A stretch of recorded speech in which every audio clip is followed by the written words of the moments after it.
Gracias. Y después sí, abrí por favor la 11683. ¿No se escucha? Ahora sí. ¿Sí?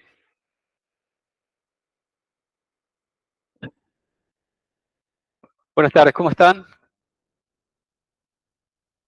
Ya creo que todos saben que esta clase no entra en el parcial, por eso la asistencia no es tan concurrida, pero es importante esto. Es muy importante, es tema de parcial, de examen final, y es tema de la profesión, con lo cual es muy aplicable, es muy práctico. Entonces, tenemos varias clases más por delante de determinación de oficio, pero para hacerlo saber a sus compañeros. Bueno, ustedes vieron ya con el profesor Guerrero declaración jurada, ¿verdad? Ajustes en menos, cuál es el concepto de declaración jurada, cuál es el modelo que usa nuestro país en relación a la determinación y liquidación de los impuestos, que es el autodeclarativo. Pero lo que vamos a ver ahora es qué sucede cuando esa declaración jurada del contribuyente o no está presentada o el fisco la considera incorrecta, al menos. Que no es correcta. Si nos paramos solamente y nos detenemos en el sistema autodeclarativo, la declaración jurada es correcta o no es correcta y el fisco la considera que está mal, que no. Se queda de brazos cruzados, no cobra el impuesto que realmente cree que corresponde. ¿Qué hace el fisco? ¿Qué les parece? ¿O no la presenta el contribuyente? No la presenta. Contribuyente que se mantiene de la formalidad, totalmente informal, y no da nunca declaraciones juradas, pero por los medios de investigación el fisco tiene forma de saber que en realidad su situación frente a cada uno de los impuestos es diferente. ¿Qué hace el fisco? Exacto. No se queda quieta, la ley le da herramientas para decir oficialmente que esa declaración jurada es incorrecta, que no presentó declaración jurada debiendo hacerlo y determinar y cuantificar el hecho imponente, determinarlo, la existencia, el momento en que se generó y cuantificarlo y consecuentemente cuantificar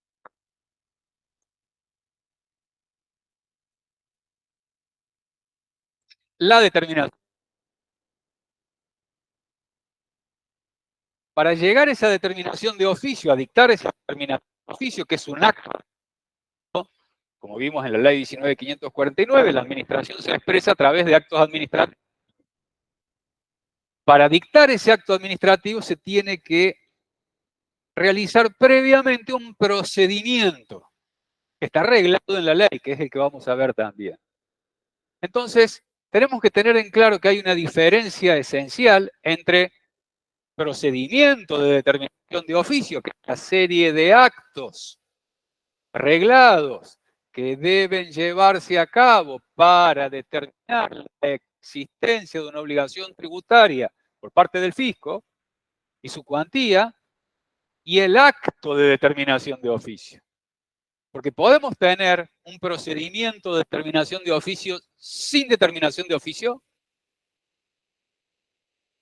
El fisco inicia un procedimiento de determinación de oficio, le permite al supuesto contribuyente o al contribuyente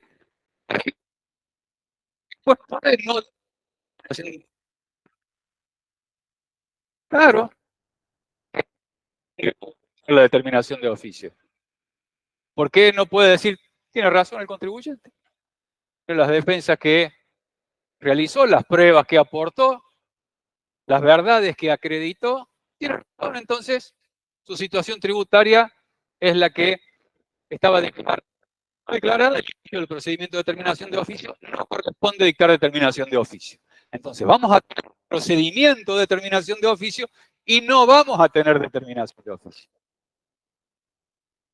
Tener en claro. Y por otro lado, hay veces que el fisco no hace uso de este procedimiento de determinación de oficio. Ustedes en el aula virtual tienen un modelo resolución deja sin efecto un procedimiento de determinación de oficio.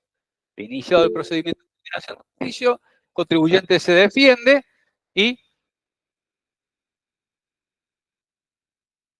pasó?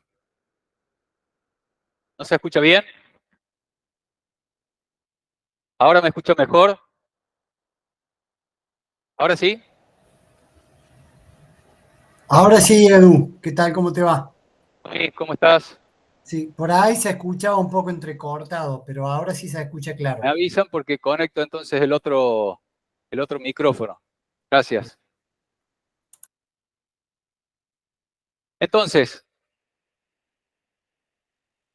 tienen en el aula virtual una resolución que deja sin efecto un procedimiento de terminación de oficio. Se inició el procedimiento, el contribuyente se defendió, justo al medio sale un fallo de la Corte que le daba la razón al contribuyente, que estaba cuestionando la institucionalidad del impuesto a la ganancia mínima. Y el fisco dice, la Corte tiene razón el contribuyente, porque se dan los presupuestos sobre los cuales la Corte dijo que no correspondía con el impuesto, deja sin efecto el procedimiento de determinación. Ahora, esta determinación de oficio es similar, o tiene la misma naturaleza, similar naturaleza que la declaración jurada.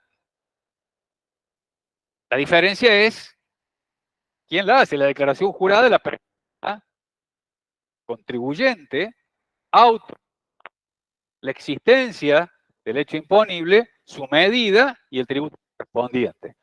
En este caso, el que la hace es el fisco. Entonces,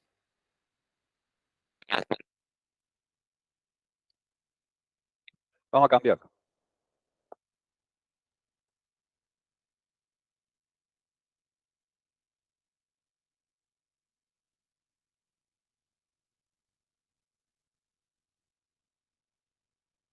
Hola, a ver si. ¿A qué va a apuntar? ¿Cuál es la finalidad, el objeto de esta determinación de oficio? Determinar la existencia de un hecho imponible, su cuantía y el monto del impuesto. Y además, ¿qué más? Elementos de la obligación tributaria. ¿Qué más? ¿Qué les parece? La existencia de un hecho imponible, la medida de ese hecho imponible, aplicar la alícuota, determinar el impuesto y ¿qué más? ¿Cómo? Sí, pero en la determinación de oficio, eso es después, que hay 15 días para cobrarlo, pero en la determinación de oficio tiene que individualizar esto y ¿qué más? ¿Cómo? También, pero hay algo esencial. Claro, ¿quién es el obligado? ¿Quién realizó este hecho imponible? Pero vamos hasta ahí nomás. No vamos a cuestionar, por ejemplo, si el contribuyente pagó mal el impuesto. Ustedes, cuando vieron declaración jurada, vieron que la declaración jurada, los elementos de la liquidación del impuesto, son los que determinan la cuantía de la obligación tributaria. Después, las retenciones, los pagos a cuenta, los anticipos, las percepciones, ¿qué son? Formas de pagar la obligación, de extinguir la obligación. Cuando yo digo que tengo débito fiscal de tantos pesos, crédito fiscal de tantos pesos, eso me da un saldo técnico. Contra ese saldo técnico a pagar, le resto las retenciones y las percepciones de IVA y determino el saldo final. Si el fisco quiere objetar las retenciones y las percepciones, ¿está dictando una determinación de oficio? No, no. Y vamos a buscar ahí el artículo 14 de la 11683, que nos da la solución y nos dice que en esos casos no deberá recurrirse al procedimiento de determinación de oficio. Fíjense lo que dice. Cuando en la declaración jurada se computen contra el impuesto determinado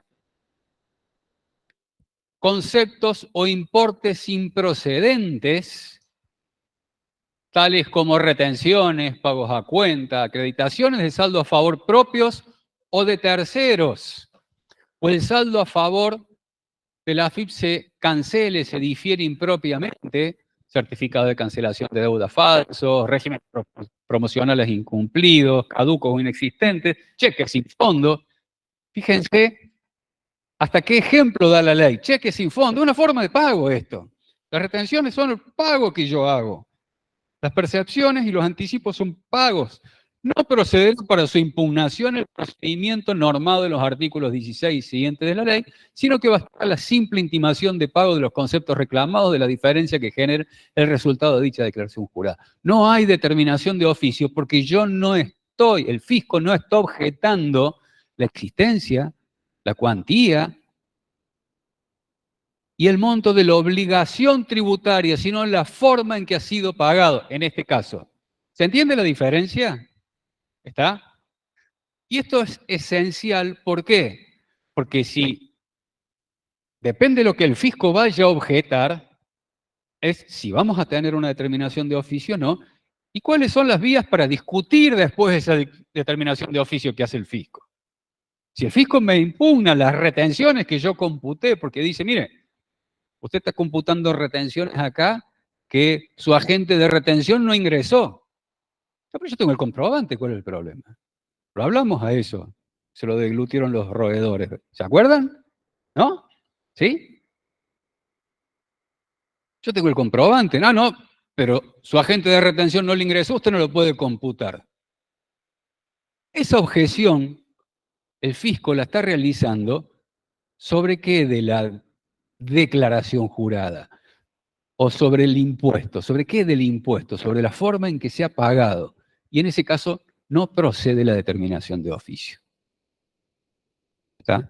La ley no corresponde el procedimiento de determinación de oficio. Lo que no corresponde en realidad es la determinación de oficio, porque no me están objetando la existencia y la cuantía de la obligación tributaria. Entonces, ¿podemos tener determinación de oficio sin procedimiento de determinación de oficio? Recién dijimos que podemos tener procedimiento de determinación de oficio sin determinación de oficio. Pero podemos tener que se haya dictado una determinación de oficio sin que se haya seguido el procedimiento de determinación de oficio. No sería válido. No sería válido.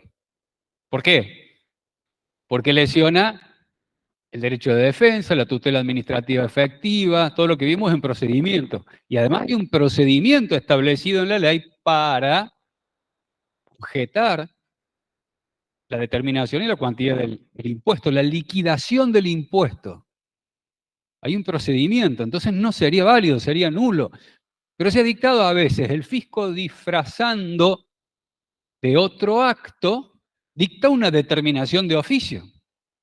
Entonces, y no le llama determinación de oficio, dice otra cosa. En ese caso, si el fisco objeta uno de los elementos de la obligación tributaria, vamos a un ejemplo. Ustedes saben que en el IVA, todos hicieron fiscal 2, las exportaciones están grabadas con el IVA. Están grabadas. Pero tiene una exención. ¿Sí?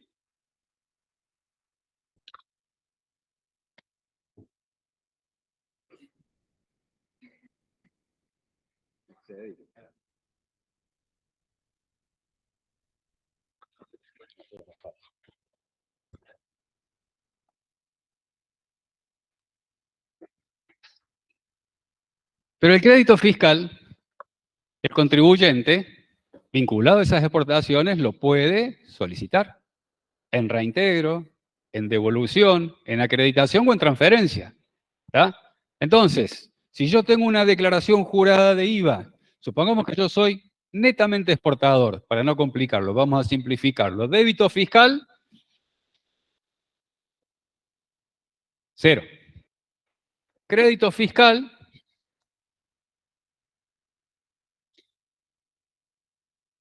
50 millones de pesos. Saldo a favor,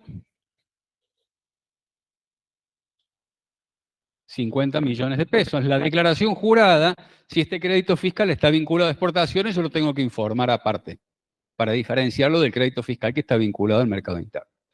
Entonces, viene el fisco y me dice, che, estos 50 millones que vos me declaraste acá, de crédito fiscal, En realidad, hay 10 que son de facturas apócrifas. Son falsas las facturas, son mentirosas. No importa por qué sean mentirosas, pueden ser porque el proveedor no es la operación existió, pero el que aparece facturando no es el que realmente realizó la operación, está ocultando otro, o puede ser que la operación no existió. Entonces la operación es absolutamente falsa si no existió la operación, o es relativamente falsa si la operación existió, pero hay una mentira en cuanto a quién realizó la operación porque aparece facturando otro. ¿Está? Entonces el fisco dice, tu real situación tributaria acá es 0 de débito fiscal, 40 millones de crédito fiscal y saldo a favor, 40 millones.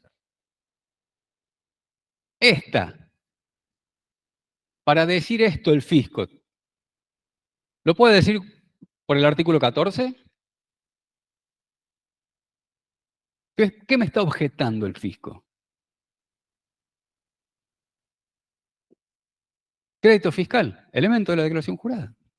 ¿Sí? Entonces, ¿qué tiene que hacer el fisco para impugnarme este crédito fiscal?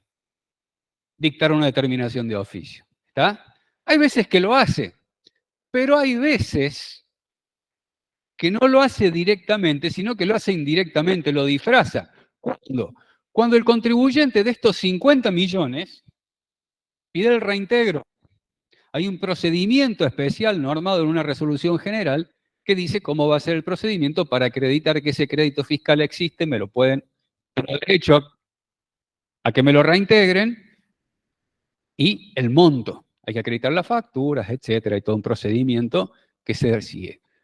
Cuando el fisco resuelve esa solicitud de devolución, dice, mire, de estos 50 millones que usted solicitó en reintegro, de este saldo a favor, de esta declaración jurada, hay 10 que son apócrifos, con lo cual yo le devuelvo 40 nomás. ¿Qué está haciendo el fisco ahí? No lo digamos en palabras técnicas. ¿Qué está haciendo? ¿Qué está diciendo el fisco? Está atacando, ¿pero qué parte de la DJ? El crédito fiscal, exactamente. Está diciendo que este crédito fiscal es inválido, no existe. No corresponde. Entonces, ¿eso es o no es una determinación de oficio? Claro que es una determinación de oficio. ¿Dice determinación de oficio? No, dice rechazo de reintegros de IVA de crédito fiscal. Se resuelve rechazar la solicitud de reintegro de crédito fiscal. ¿Pero qué está haciendo el fisco? Me está diciendo que ese crédito fiscal no existe. Entonces, me está diciendo que esta declaración jurada en la liquidación del impuesto es inexacta. Al menos, después dirá si es falsa, si es equivocada, pero está diciendo que es inexacta. Y para hacer eso, ¿qué tiene que hacer? Dictar una determinación de oficio. Entonces, y este ejemplo que estamos dando es un ejemplo de laboratorio. Se ha discutido muchísimo si este rechazo de reintegros de IVA de exportación es una determinación de oficio. No, el Tribunal Fiscal dice, no, no es una determinación de oficio. Ustedes le dijeron que ese crédito no se lo van a devolver. A mí me dijeron que ese crédito no me lo van a devolver porque no existe. No me están diciendo, yo ese crédito no se lo voy a devolver porque en realidad esta facturita tiene un defectito formal, porque usted acredítemelo, yo después se lo devuelvo. O porque en realidad no está vinculada a exportaciones, porque está vinculada a ventas en el mercado interno, entonces no corresponde que se lo reintegre, pero me dice, existe, pero no se lo voy a reintegrar. Me está diciendo no existe. Y si está diciendo no existe, me está impugnando, como bien vos decías, el crédito fiscal, y si me impugna el crédito fiscal, es una determinación de oficio. Entonces se discutió, el Tribunal Fiscal dijo, no, esto no es una determinación de oficio, y la Cámara, que la alzada del Tribunal Fiscal dijo, tienes todas las letras de una determinación de oficio. Tal es así que la ley se modificó para decir y para establecer que el Tribunal Fiscal, que es competente para entender en determinaciones de oficio, entender en apelaciones contra determinaciones de oficio, la ley dijo, el Tribunal Fiscal no va a ser competente en estos casos, en el rechazo de reintegros de IVA de crédito fiscal. Y no dijo en el rechazo, en la solicitud de devolución de crédito fiscal ya acreditado, porque el fisco se lo puede acreditar y después decir, che, eso que te acredité es falso, hice una nueva investigación, esto es falso, ahora devuélvemelo. Esa intimación, dice la ley, el Tribunal Fiscal no es competente. No dijo que no es una determinación de oficio, dijo que el tribunal fiscal no es competente. ¿Está? Pero es una determinación de oficio. Entonces volvemos a insistir con esto que dijimos al principio de clase. Cuando hay una diferencia entre el nombre y la esencia, ¿cuál prevalece? La esencia. Entonces es importante establecer y determinar si estamos en presencia de una determinación de oficio porque impugna la liquidación del impuesto y no la forma en que se pagó. Artículo 14, la forma en que se pagó. Liquidación del impuesto, vamos a ver artículos 16 y 17. ¿Para qué? Para decir, che, aquello. Tengo otras vías recursivas. ¿Por qué es tan importante? Porque el recurso que yo interponga contra una decisión que la encuadra en el artículo 14, para seguir discutiendo, el fisco me puede cobrar. No tiene efecto suspensivo que se dice del recurso. Es decir, yo puedo discutir, pero tengo que pagar antes. El fisco me va a cobrar antes. En cambio, si yo tengo una determinación de oficio y me voy al tribunal fiscal, yo discuto todo el tiempo en el tribunal fiscal y mientras no pago nada. El fisco no me puede cobrar. Y hay una esencia importante si estamos hablando, por ejemplo, de un monto de 50 millones, de 100 millones, litigar con la plata en poder del fisco o litigar con la plata en poder del contribuyente. No es lo mismo. Entonces, por esto es importante, no simplemente para determinar la naturaleza y vamos a ver cuál es la naturaleza jurídica, porque tiene consecuencias importantes y prácticas. Entonces, hay veces que el fisco dicta determinaciones de oficio, como en este caso, rechazó de reintegros de IVA de crédito fiscal con fundamento en la inexistencia del crédito, me está impugnando el crédito, sin decir que es una determinación de oficio. O en otros casos, como el fallo Colorín que llegó a la Corte dijo esto es una determinación de oficio, era un impuesto de una pinturería. Sí.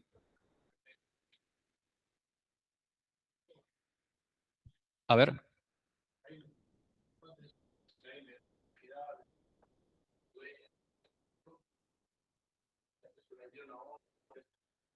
Bueno, pero acá hay créditos fiscales que el contribuyente dice que provienen de compras que realizó a ciertos proveedores que le emitieron una factura y que está solicitando que le reintegren el IVA. Por el régimen de reintegro de IVA para exportadores que está previsto en el artículo 43 de la ley de IVA. Y el fisco dice, yo te voy a reintegrar del IVA, pero no todo, porque considero que esta parte proviene de operaciones que o son inexistentes o que los proveedores son truchos. Entonces, no sé si podemos hablar de realidad económica, pero ya más fino, en una cuestión probatoria. ¿Sí? Entonces es importante determinar, como en el fallo Colorín, si estamos en presencia o no de una determinación de oficio.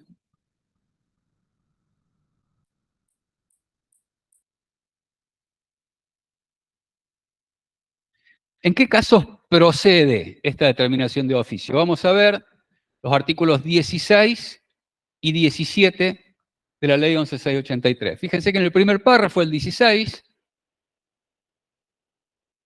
¿qué dice? Cuando no se hayan presentado declaraciones juradas o resulten impugnables las presentadas, la FIP procederá a determinar de oficio la materia imponible o el quebranto impositivo en su caso y a liquidar el gravamen correspondiente, sea en forma directa, por conocimiento cierto de dicha materia, sea mediante estimación, si los elementos conocidos solo permiten presumir la existencia y magnitud de aquella. Es decir, primer supuesto, ya vamos a ver base cierta o en base estimada, base presunta. Pero el primer supuesto, declaraciones juradas no presentadas o que han sido presentadas y son incorrectas. Segundo supuesto, determinación de la responsabilidad solidaria, artículo 17, quinto párrafo. También es un caso de procedencia de la determinación de oficio. El procedimiento del presente artículo deberá ser cumplido también respecto de aquellos a quienes se quiera efectivizar la responsabilidad solidaria del artículo 8. ¿Se acuerdan que eso lo vimos? Aun cuando sea de una declaración jurada presentada. No estamos objetando, el contribuyente presentó una declaración jurada, el caso que le pusimos en la clase, presentó una declaración jurada del contribuyente, no la pago, lo van a buscar el responsable solidario y le dicen, mire, el contribuyente presenta una declaración jurada, no la pagó, la tiene que pagar usted. ¿Cómo hace eso? ¿Con una simple intimación? No. Procedimiento de determinación de oficio. O también procede cuando, y ahí vamos al artículo 17, sexto párrafo, la disconformidad respecto a las liquidaciones practicadas por la AFIP con arreglo al último párrafo del 11 por cuestiones conceptuales. ¿Lo vieron en el artículo 11? Don Guerrero, las liquidaciones administrativas es una de las excepciones de la forma de liquidación del impuesto. ¿Se acuerdan? Contribuyente, la forma general es presentando una declaración jurada.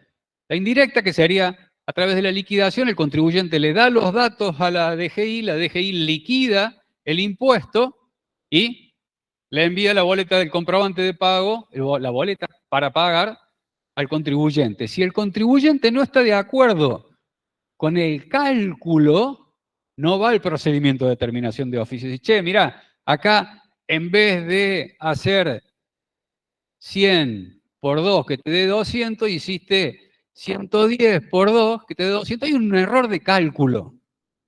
¿Sí?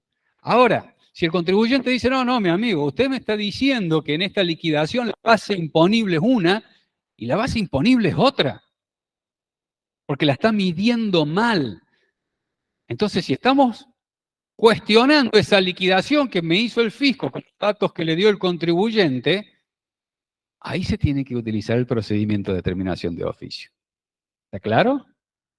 Ese es un caso muy finito que se ve pocas veces en la práctica, pero lo tenemos que tener en cuenta que también se tiene que utilizar el procedimiento de determinación de oficio para eso. ¿Hasta qué estamos? ¿Sí?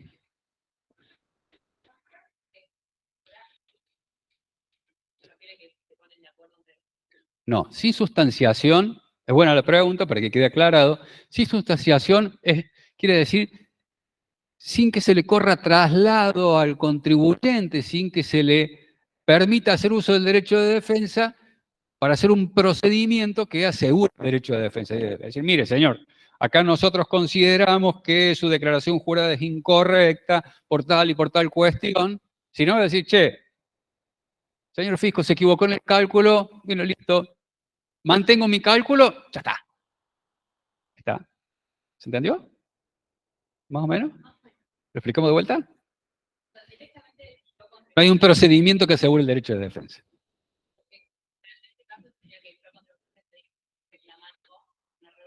Exacto.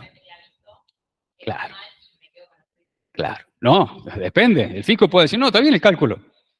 Ahí no hay procedimiento de determinación de oficio. ¿Por qué? Porque no hay un problema de determinación de la existencia y la cuantía de la obligación tributaria, sino de cómo se calculó. ¿Está? No estamos objetando la liquidación en sí conceptualmente, como dice el 11, fíjate. Si la disconformidad se refiere a cuestiones conceptuales, debería dilucidarse a través de la determinación de oficio. No, mire, yo no soy contribuyente de ese impuesto, yo le di los datos, vamos al impuesto inmobiliario. ¿Está? El impuesto inmobiliario provincial, ¿cómo se liquida? Uno cuando va a inscribir un inmueble a su nombre, aporta los datos de la construcción. Este inmueble está situado en tal lado y tiene tantos metros de construcción con cierta característica. En función de eso, la ley, el Código Tributario de la provincia establece que se va a aplicar un impuesto, ¿tá? Por la evaluación de la base imponible. Entonces el fisco dice, mire, de acuerdo a los datos que usted me proporcionó, ¿sí?, corresponde encuadrar este inmueble en esta categoría, se le aplica esta alícuota, el cálculo da tanto. Entonces el contribuyente dice, sí, estoy de acuerdo, esa es la clasificación, esta es la alícuota, está bien calculado. Dijo, 20 millones de base imponible al 1%, me da 200.000 pesos y usted me mandó un cedulón por 240, y hay un error de cálculo. Entonces no estamos objetando que está mal liquidado el impuesto. Ahora, si el fisco dice, mire, de acuerdo a los datos que usted me dio, este inmueble va en esta categoría, le aplicamos esta alícuota, determinamos este impuesto, dice, no.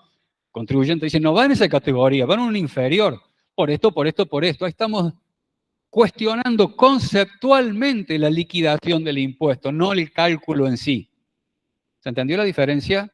Entonces uno va sin sustanciación, mire, objeto esto, y en otro hay una determinación de oficio. ¿Por qué? Porque vamos a evaluar la liquidación del impuesto, no el monto a pagar.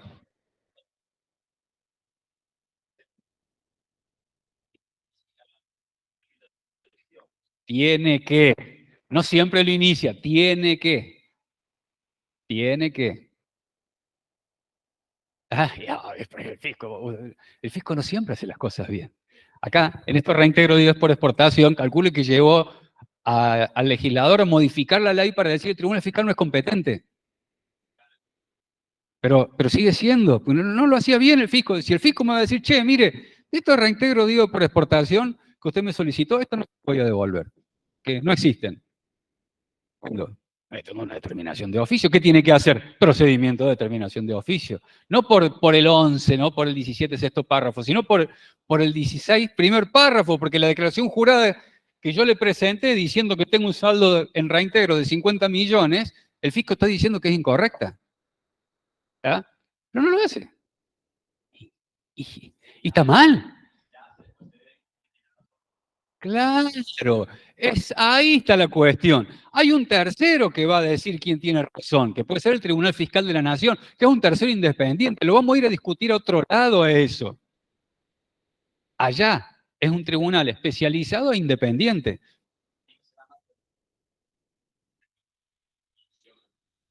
¿Quién? Pico va a seguir manteniendo su postura. Yo he visto muy pocas sentencias o casos en el Tribunal Fiscal en el que el fisco dijo, tiene razón. El fisco dictó la terminación de oficio y ante el Tribunal Fiscal la va a defender con uñas y dientes, aun cuando no tenga razón, con uñas y dientes. Y la defiende porque ya está en el Tribunal Fiscal de la Nación.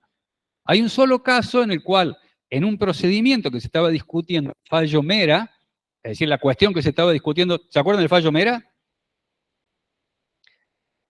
Impugnación de créditos fiscales por no utilización de medios de pago, ley antievasión. ¿Se acuerdan de la ley antievasión? ¿La vieron? Bueno, se dictó la Corte, dictó el fallo Mera diciendo, mire, ¿cuál se aplica? Ley antievasión, ley 11683. Dijo la ley 11683 que permite probar la existencia y realidad de las operaciones por más que no hubiera utilizado los medios de pago. Bueno, en un caso que estaba en el Tribunal Fiscal, que el fisco le había impugnado, era una heladería, de acá de Córdoba, le había impugnado todo el crédito fiscal, hasta las facturas de PEC. El contribuyente pagaba todo en efectivo, no tenía cuenta bancaria, por eso el fisco le inició la fiscalización.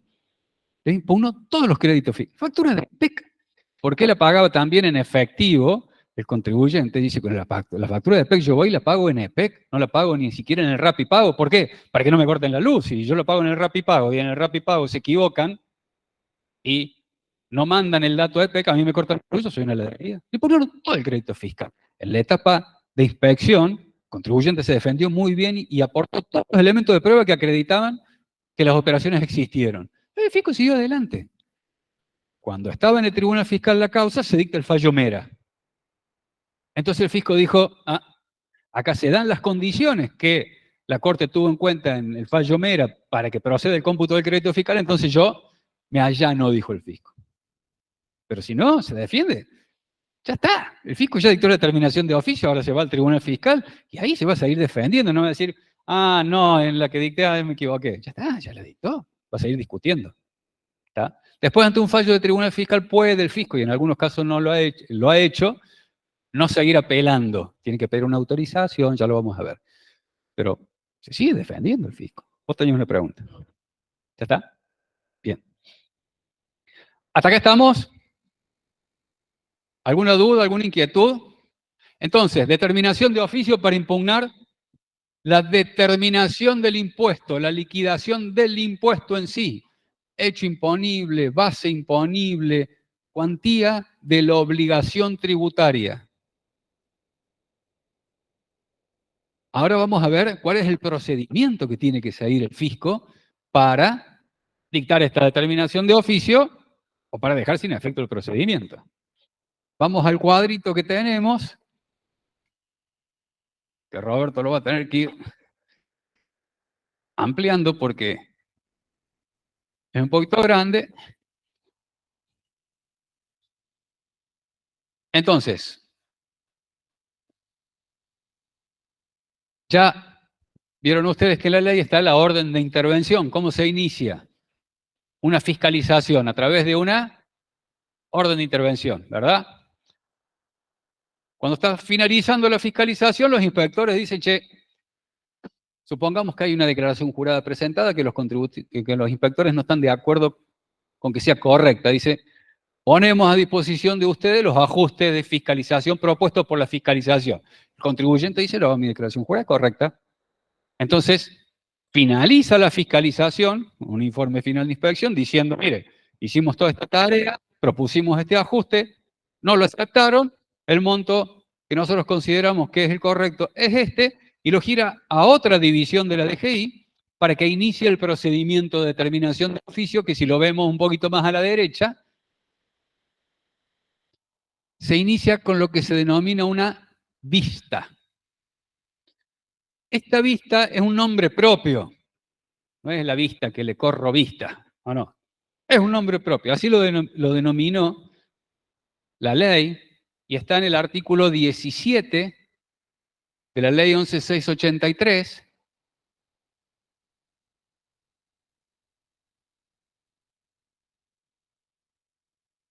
que dice, el procedimiento de determinación de oficio se iniciará por el juez administrativo, también lo vieron con Guerrero, con una vista al contribuyente o responsable de las actuaciones administrativas y de las impugnaciones o cargos que se formulen, proporcionando detallado fundamento de los mismos para que en el término de 15 días, que podrá ser prorrogado por otro lapso igual y por única vez, el descargo ofrezca o presente las pruebas que hagan en su derecho.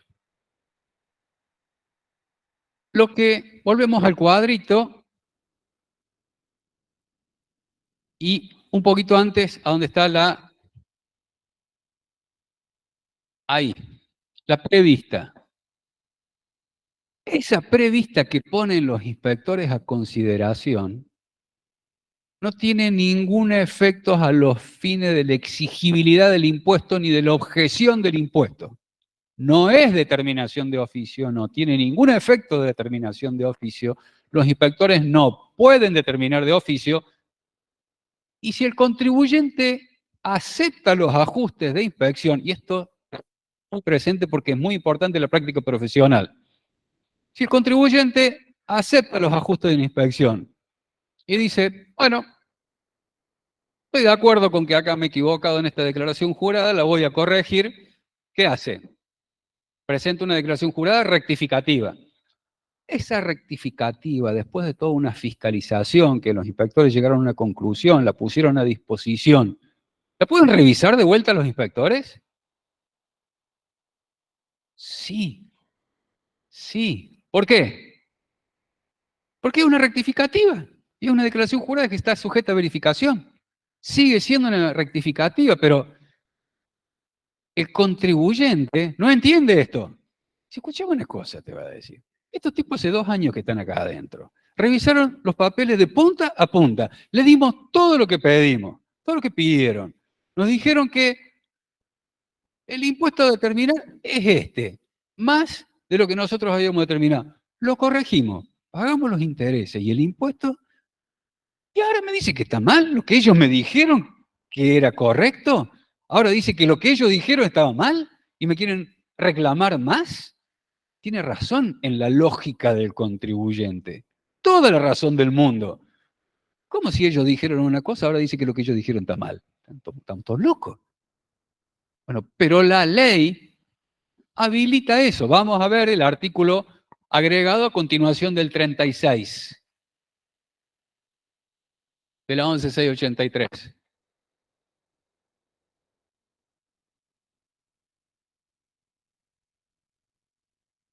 A ver, al último. Ahí está. En el transcurso de la fiscalización y verificación y a instancia de la inspección, los contribuyentes responsables podrán rectificar las declaraciones juradas oportunamente presentadas de acuerdo con los cargos y créditos que surgieran de ellas. Hasta ahí, clarito como el agua.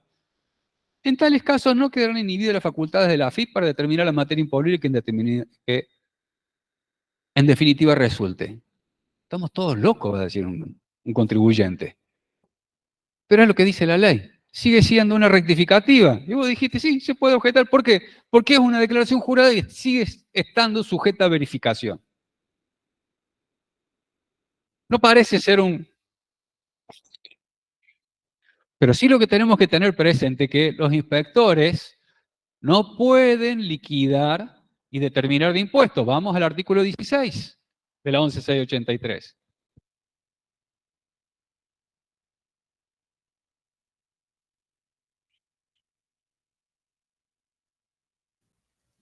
Profe, no estamos viendo nosotros lo mismo que ustedes ahí. Segundo párrafo. Las liquidaciones y actuaciones practicadas por los inspectores y demás empleados que intervienen en la fiscalización de los tributos no constituyen determinación administrativa de aquello, a la que solo compete a los funcionarios que ejercen las atribuciones de juez administrativo que se refieren al artículo 9.1, inciso B, y 10 del decreto C18 del 97. Entonces la ley ha establecido un mecanismo. ¿Cuál es el mecanismo? Señores, usted el inicio de una fiscalización puede estar de acuerdo o no. Si está de acuerdo, usted presenta una rectificativa y esa declaración jurada sigue estando sujeta a revisión. ¿Por qué? Porque los inspectores no determinan esto. Usted mismo ha corregido su declaración jurada y eso no tiene carácter de determinación de oficio y puede ser revisada posteriormente por el fisco. Artículo 16, segundo párrafo y artículo agregado a continuación de 36. Es el mecanismo que utilizó la ley. No le da poder a los inspectores, le da poder a otro funcionario para decir, mire señor, si yo digo que son 10 y usted acepta, acá cerramos el trato, son 10, salvo algunas excepciones que ya lo vamos a ver. No tienen ese poder los inspectores. Probablemente la ley lo ha hecho por una cuestión de no darle tanta fuerza a un inspector. El inspector va a decir, che, mira, bueno, arreglemos en tanto, cerremos. No estoy diciendo, no estoy hablando de corrupción, que también puede ser. Si no estamos cerrando, estamos centrando en una sola persona, si ustedes son casi contadores y seguramente auditoría todavía no vieron. ¿Sí? ¿Ya vieron auditoría? Bueno, en auditoría ustedes vieron que hay controles internos y hay distintas medidas de seguridad en la empresa para evitar riesgos. Bueno, acá, si yo a una persona que inicia una fiscalización le doy el poder de decirle al contribuyente cuánta plata le debe, y eso es definitivo, y hay medidas de seguridad que no están funcionando, ¿no? Eso lo tiene que hacer otra persona. Entonces ese parece ser el mecanismo empleado por la ley. Ténganlo muy presente porque esto es muy importante en la vida profesional. En el momento en que ustedes están asesorando a una persona y pasa esto, y el contribuyente va a tener toda la razón del mundo en decir, che, no, pero esto no puede ser. Entonces, ¿qué hay que hacer? Antes, cuando los inspectores ponen a disposición el ajuste de inspección, ustedes lo van a hablar con el cliente, le dicen, mira, los inspectores dicen, bueno, sí, nos equivocamos, aceptamos. Hay que decirle, ojo, que puede ser más. ¿Cómo que puede ser más? Y falta, los inspectores no pusieron todo, se equivocaron, le falta un poquito. Bueno, pero si ellos dicen que es esto, es esto. No, no, no, no. La ley dice que después pueden venir y reclamar más. Pasa poquito, pero pasa. Muy pocas veces, pero pasa. Entonces, esa advertencia siempre, porque está en la ley y porque en la realidad pasa. Entonces, ahora sí, si volvemos al cuadro, vamos a ver que esto se inicia con una vista. Por 15 días. Esa vista, dice el artículo 17, que tiene que... Sí. Perdón, un poco complementando o poniendo otro ejemplo en base a lo que vos decías de parte de los inspectores. ¿Te acuerdas ese famoso caso donde AFIP salió a fiscalizar a todos los escribanos? Que lo que hizo puntualmente fue ir al colegio de escribanos, ver todas las intervenciones que habían hecho los escribanos, y porque todas las intervenciones de los escribanos están documentadas en el libro A, libro B, libro C, libro D, etcétera, etcétera. Entonces, miraba todas las intervenciones que habían hecho los escribanos, certificaciones de firma, escrituras, etcétera, los había multiplicado por unos honorarios indicativos que el mismo colegio de escribanos decía, y sugería a los contribuyentes, a quienes estaban en monotributo, bueno, que que se adhieren como responsables inscriptos y que rectifiquen lo que tengan que rectificar en definitiva. Posteriormente salió el Colegio de Escribanos a informar, de manera informativa, valga la redundancia, que en realidad esos honorarios indicativos no eran reales, como pasa también en el Consejo de Ciencias Económicas, que en realidad lo que se acostumbraba a cobrar, que era lo real, era la mitad de esos honorarios indicativos. O sea, si el honorario indicativo decía que el escribano cobraba 100 por una certificación de firma, el escribano cobraba 50, promedio, algunos un poco más, un poco menos. Habiendo emitido esta nota, el Colegio de Escribanos, donde decía que realmente se acostumbraba a cobrar la mitad de los honorarios indicativos, los inspectores en ese momento aceptaron que los contribuyentes rectifiquen sus declaraciones juradas de IVA y ganancia, declarando como renta gravada la mitad de los honorarios indicativos. Hasta ahí, ningún problema, digamos. Que no habían declarado. Que no habían declarado, naturalmente. Que no habían declarado ni siquiera el 50% de los honorarios indicativos. Incluso en muchos casos eran monotributistas, no tenían factura, pero bueno, son cuestiones, otras cuestiones. La cuestión es que pasaron 2 o 3 años y luego la AFIP volvió a hacer una fiscalización diciendo, oiga, nosotros tenemos que estos son los honorarios indicativos, usted rectificó sus declaraciones juradas declarando la mitad, falta la otra mitad.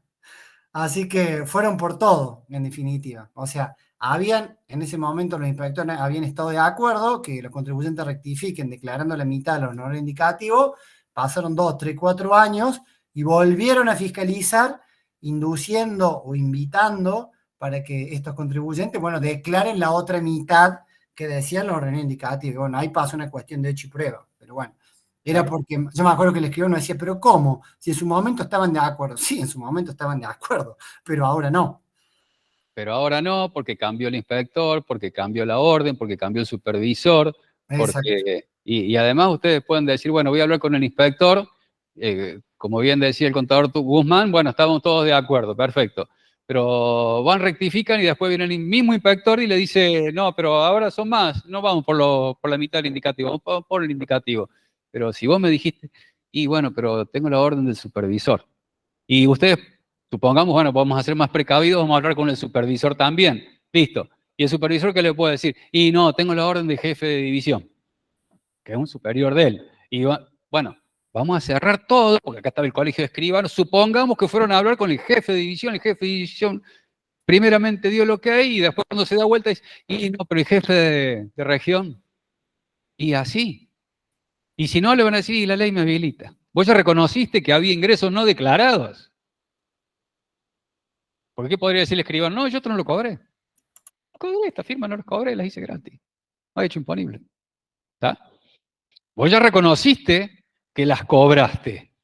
Y ahora no vamos a discutir la existencia del hecho imponible, sino su medida, es decir, la base imponible. Vos dijiste que por esto cobraste. Ahora vamos a discutir cuánto cobraste.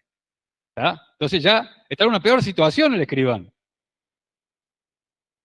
Ahora, ¿cómo? No, ahí hay hecho y prueba, como dijo el contador Guzmán. Hay que probar, ¿cómo pruebo yo que cobré la mitad? Tendría que probar el fisco lo contrario, y ya vamos a ver cuando vamos a prueba, quién tiene la carga de probar, quién tiene la obligación de probar. Dice, no, yo cobré la mitad. Probame vos que cobré el honorario indicativo. Es indicativo.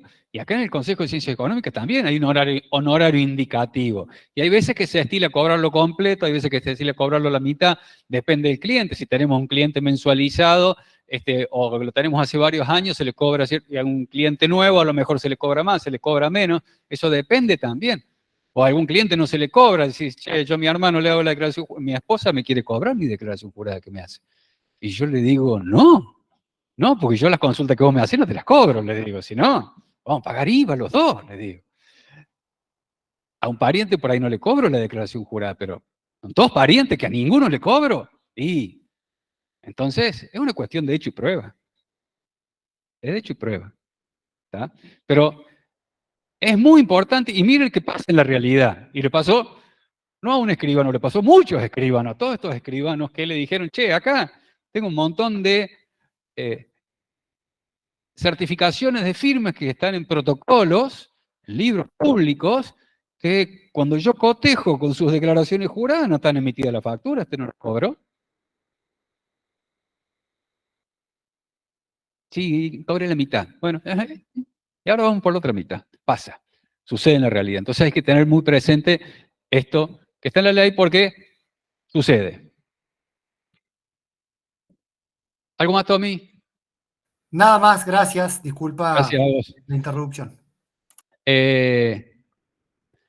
Vista, con todos los cargos y fundamentos para que el contribuyente se defienda en el plazo de 15 días. ¿Cómo son esos días? Hábiles administrativos. Perfecto.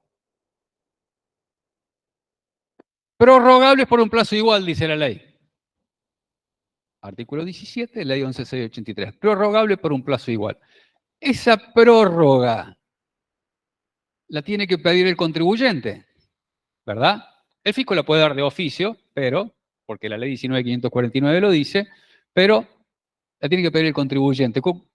¿Es obligatorio que lo pida con ciertos días de antelación al vencimiento? No, ¿qué dice la ley 19.549 sobre eso? Pero la ley, ¿qué dice? Hasta el vencimiento. Entonces no es obligatorio pedirlo con más de 2 días. ¿Por qué los 2 días de antelación? Vamos a hacer un repaso. ¿Por qué los 2 días de antelación o más de 2 días de antelación al vencimiento?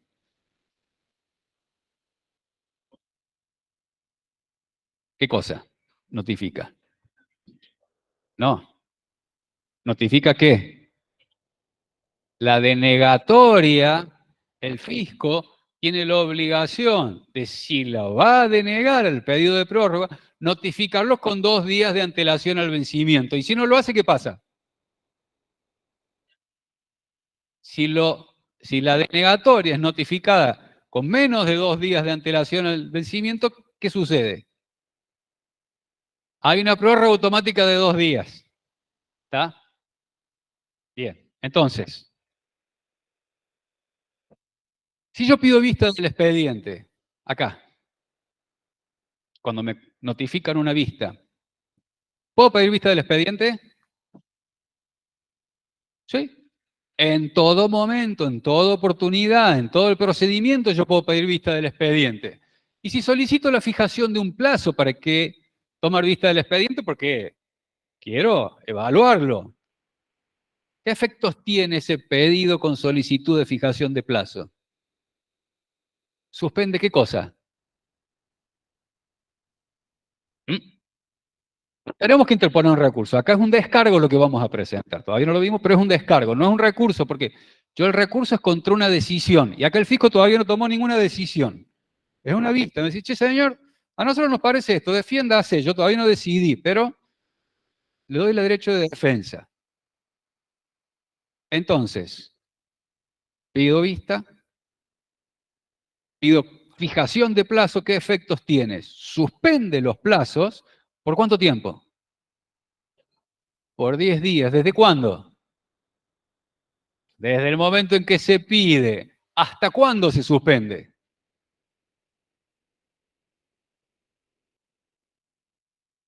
Exactamente. Es decir,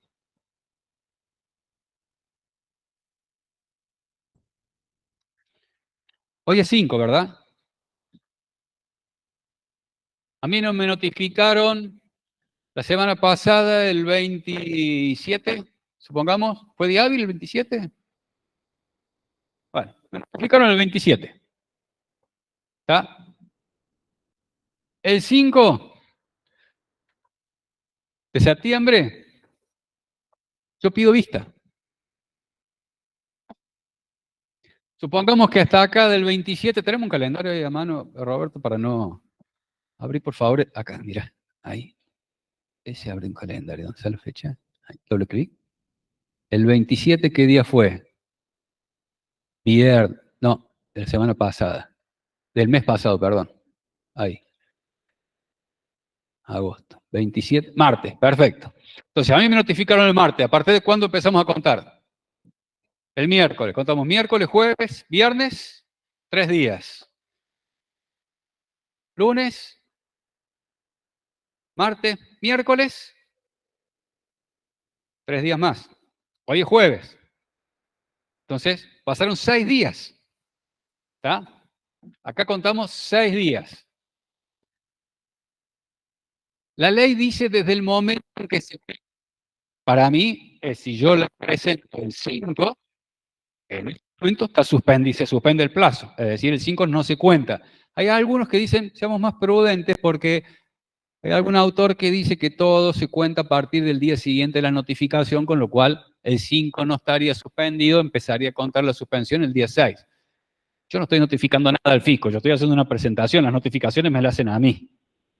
Es al revés. Entonces, para mí, es a partir del 5. Si lo computamos así, yo le pido el 5.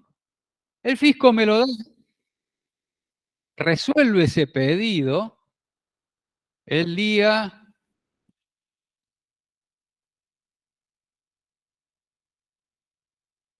13 de septiembre. El 13 de septiembre. Y dice, mire, usted puede tomar vista a partir del día 20. Todo este plazo que pasó entre el 5 y el 20, ¿se computa? No, está suspendido.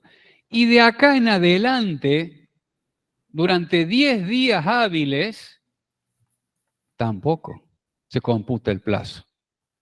¿Cuándo se va a empezar a computar? Supongamos que el fisco me da 10 días y yo voy a tomar vista el día 6.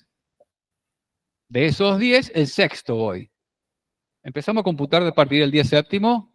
No, por todo el tiempo que se conceda, que no puede ser inferior a 10 días, dice la ley. Entonces, a partir del día 11, el 11º día sería, el 11º día, acá empezamos a contar de vuelta, de los 6 que nos dieron, empezamos a contar 7, 8, 9, hasta 15. ¿Está? Así funciona la suspensión. Cuando yo genero el hecho que suspende, no cuento más hasta que esa suspensión acaba y empiezo a contar de vuelta, pero le tengo que sumar lo que transcurrió antes de esta suspensión, que se produce la suspensión. ¿Está?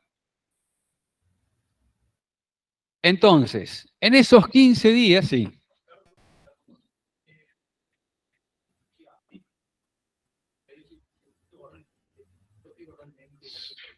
Sí.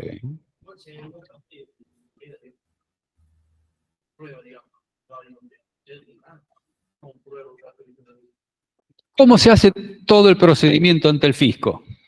Qué buena la pregunta. Todo el procedimiento ante el fisco es, ¿cómo es? Escrito. Pero vos no llevás ningún escrito. ¿Tenés la posibilidad de ir a ver dónde está el expediente y verbalmente solicitar vista y fijación de un plazo? Sí, la ley 19.549 lo dice. ¿Cómo se deja constancia de eso? ¿Cómo se deja constancia? Mediante un acta. ¿Qué es un acta? Es un instrumento que le abre este funcionario, que lo recibió a usted, y le dijo, tal día se presentó el señor, supongamos que vos sos el contribuyente, o supongamos que sos el apoderado del contribuyente, llevas un poder, el señor tal, en representación de tal contribuyente, lo que acredita con tal poder, y solicitó tomar vista del expediente y que se fije un plazo. ¿Cómo te van a notificar eso? Te tiene que notificar fehacientemente por escrito. ¿Qué podría hacer el funcionario? En ese mismo momento, en esa acta, se deja constancia que a partir del día de la fecha se le otorga vista del expediente y se lo notifica. Y vos te notificas. ¿Está? Esa acta se incorpora al expediente.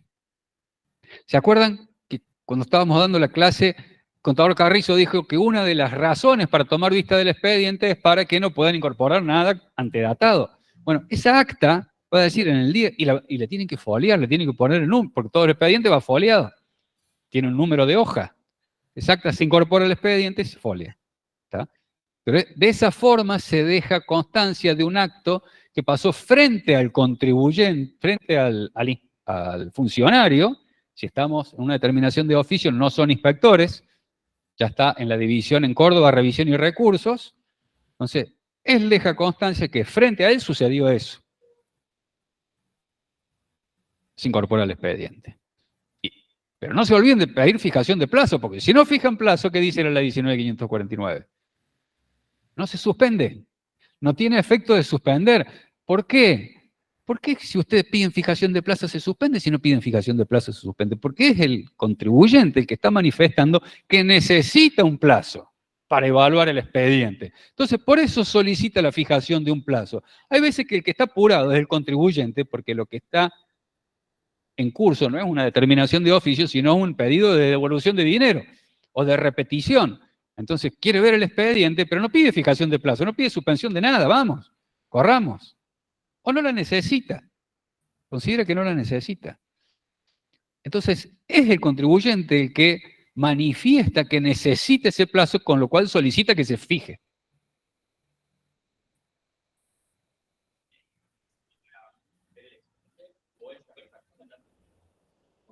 Oh, es para verlo. Es para verlo y es para evaluarlo, porque a lo mejor, ¿cuál podría ser el fundamento? Bueno, yo te fijo un plazo de un día, si yo te lo acabo de dar el expediente, te le sacamos fotocopia y lo tenés. Sí, pero yo necesito estudiarlo y no lo voy a estudiar en un día. Por eso, la ley dice que no puede ser inferior a 10 días. La 19.549 dice que el plazo que te deben dar no debe ser menor a 10 días.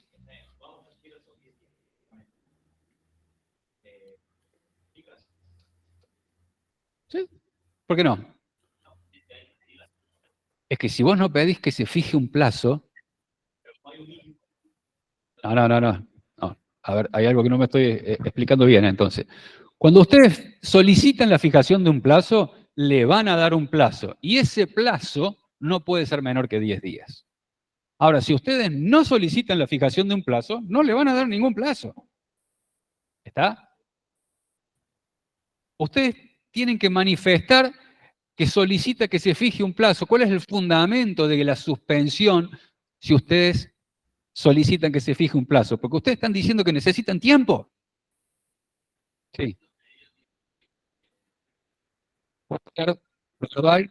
Dijo, como dijo el compañero acá, preferentemente ustedes necesitan tiempo, presentan un escrito, porque ese escrito tiene que ir a la división correspondiente tiene que resolver, otorgarle vista del expediente, y les tiene que comunicar, notificar a ustedes que le concede la vista y fijarle un plazo. Entonces ahí van a tener más tiempo todavía. ¿Sí? Pero no se olviden, insisto, en la fijación de un plazo. Allá al fondo hay otra pregunta.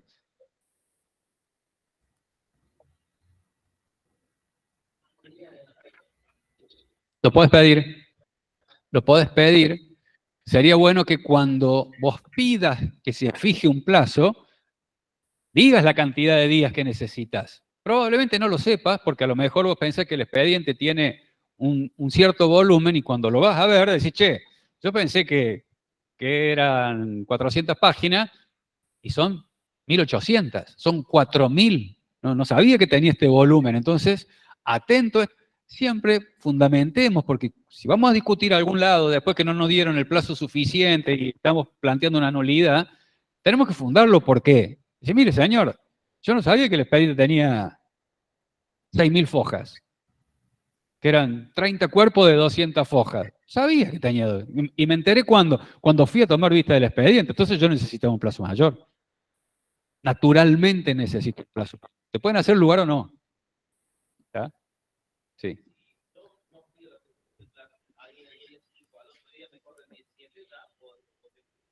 Hay un fallo que dice que si vos fuiste a tomar vista, como dice acá el compañero y como decís vos, y no pediste una fijación de plazo, por lo menos ese día está suspendido, porque vos pediste vista. Y la ley dice, pedido de vista suspende. ¿Suspende por cuánto tiempo? Desde que vos lo pediste hasta que te lo concedieron por el plazo que te lo concedieron. Pero desde que vos lo pediste se suspende. Entonces ese día está suspendido. Entonces con lo cual este no lo computaríamos. Computaríamos a partir el 5 no, 6. Entonces computamos acá 6 y a partir del día 6 empezamos a computar el número 7 del plazo de 15 días. ¿Estamos? Sí.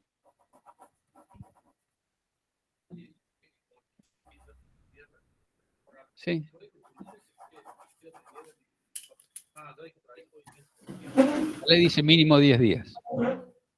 La ley dice mínimo 10 días. Ahora, vamos a este caso. ¿Sí? Vos tenés una vista de 15 días, prorrogable por otro plazo igual. Vos decís, che, yo con esto es suficiente, no necesito más prórroga. ¿Qué haces? Presentas el descargo antes, porque el plazo está fijado a tu favor. Vos tenés hasta 15 días. ¿Podés contestar la vista el día 1? Sí, por supuesto. El plazo está a tu favor para darte tiempo, para darle tiempo al contribuyente que haga su descargo en un plazo que la ley consideró razonable, que además es prorrogable por un plazo igual. Vos podés pedir vista y podés pedir prórroga. Vista con fijación de plazo, suspende y además una prórroga para presentar el descargo. ¿Está? Entonces, vos necesitas menos días, bueno, vas el día 1, toma, estás apurado. Vas al día 1, toma, te tenés que ir de vacaciones. Vas el día 1, tomas vista del expediente, el día 2 lo tenés estudiado, tenés redactado el escrito, el día 3, del plazo de 10 días que te dieron para tomar vista, presentas el descargo. Ah, no lo puede presentar. ¿Cómo que no? Si el plazo está fijado a mi favor. ¿Está? ¿Algo más? Seguimos. En ese plazo de 15 días, prorrogable por un plazo igual. La ley le autoriza a la DGI a conceder o no la prórroga. Si la deniega, tiene que estar fundada. ¿Está? Si la conceden, no es necesario que sea fundada. Pero es la única autorización que le da, porque la ley dice que es prorrogable por otro plazo igual. Es decir, la DGI puede decir, sí, se le concede la prórroga, pero en vez de 15 le doy 2. Le doy 3, porque me parece que es suficiente. Algunos dicen, mire, si la DGI se lo podía rechazar, se lo puede conceder por un plazo menor. Porque si podía hacerlo más que la rechaza, ahora puede hacerle lo menos, que es concedérselo en un plazo menor. Ahora, ¿la ley qué dice? Por otro plazo igual. No le dijo, prorrogable por el plazo que el fisco considere oportuno, que no podrá exceder de 15 días. Ahí podríamos decir que el fisco tiene una facultad discrecional, no solamente en la concesión, sino en el plazo, en la fijación de por cuánto tiempo le da la prórroga. La ley dice 15 días. Y si son 15 días, son 15 días. Hay algún fallo de tribunal fiscal que dijo esto, si puede lo más, puede lo menos. Yo no estoy de acuerdo, porque la ley lo hubiera dicho. ¿Está? Entonces, en esos 15 días, o en el plazo de la prórroga, el contribuyente, ¿qué puede hacer? Tiene 3 opciones. Prestar conformidad, es decir, sí, Fico, tienes razón. Presentar un descargo, es decir, cuestionar lo que el fisco está reclamando a través de esta vista, y producir y ofrecer las pruebas de su descargo, es decir, ¿qué era prueba? ¿Se acuerdan? ¿Cuál es la definición de prueba? Probar. ¿Qué es probar? Sencillo. ¿Demostrar qué? Demostrar la realidad de un hecho, la existencia, que es real lo que yo digo. ¿Sí? Acreditar algo, acreditar un hecho. ¿Sí? Ofrecer prueba o producir prueba o llamarse al silencio, decir nada. ¿Tengo obligación yo de presentar un descargo? ¿O es un derecho que tengo, pero no una obligación? Es un derecho, no es una obligación. No estoy obligado a presentar un descargo. ¿Por qué podría no presentar el descargo? Si yo no presento el descargo, lo más probable es que el fisco diga, che, vencido el plazo, nosotros dijimos que usted contribuyente con tal domicilio responsable del pago de este impuesto por este periodo, por esta cuantía, dicto la determinación de oficio. ¿Por qué podría el contribuyente no presentar el descargo? ¿Cómo? No, el silencio del contribuyente no es aceptación. Porque estratégicamente decidiría no presentarlo. Supongamos que el fisco, por ejemplo, ¿qué pasó? Puso mal el quit. ¿Sí? Dijo, mire señor,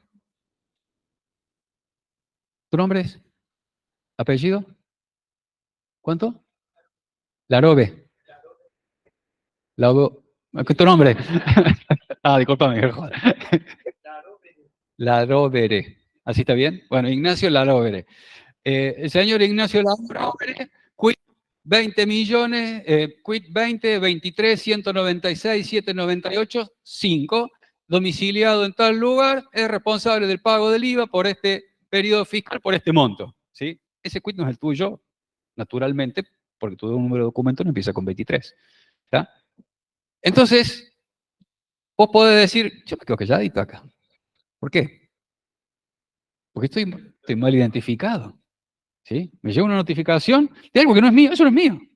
Ahora, si yo presento el descargo, le tengo que decir, che, te equivocaste en el quit, y si no digo nada, estoy convalidando, lo presento en mi nombre, que me hice cargo que eso era para mí.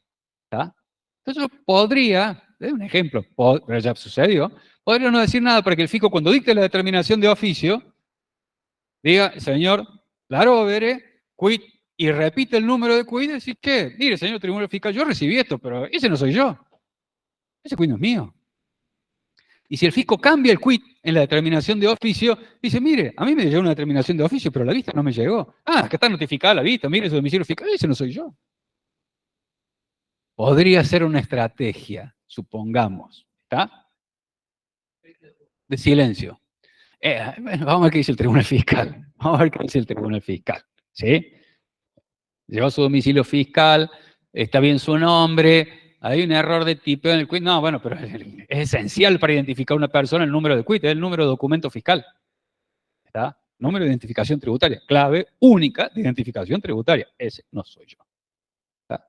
Podría ser una estrategia como para decir, che, ¿en qué momento voy a guardar silencio? O por una cuestión procesal también yo guardo silencio.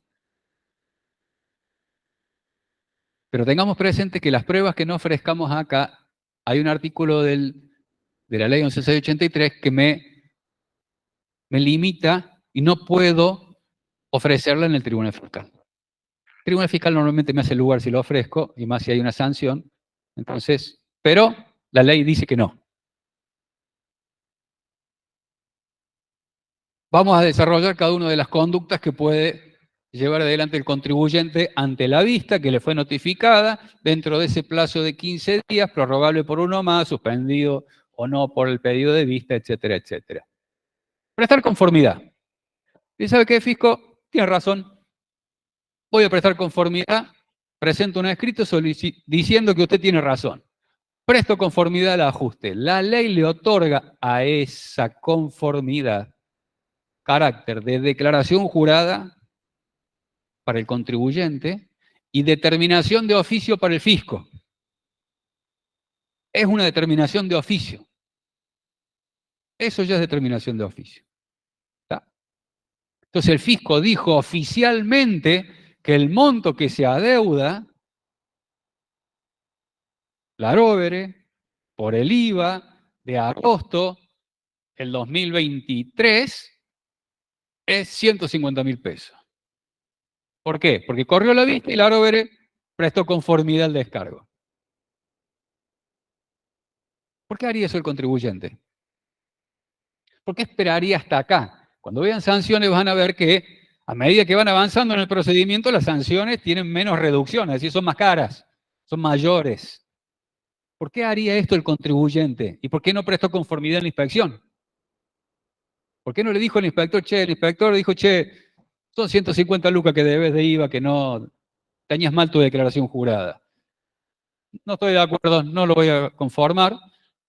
Vamos a determinación de oficio. Cuando en el procedimiento de determinación de oficio, el juez administrativo te dice el mismo, decís sí, conformo. Es una. ¿Cómo?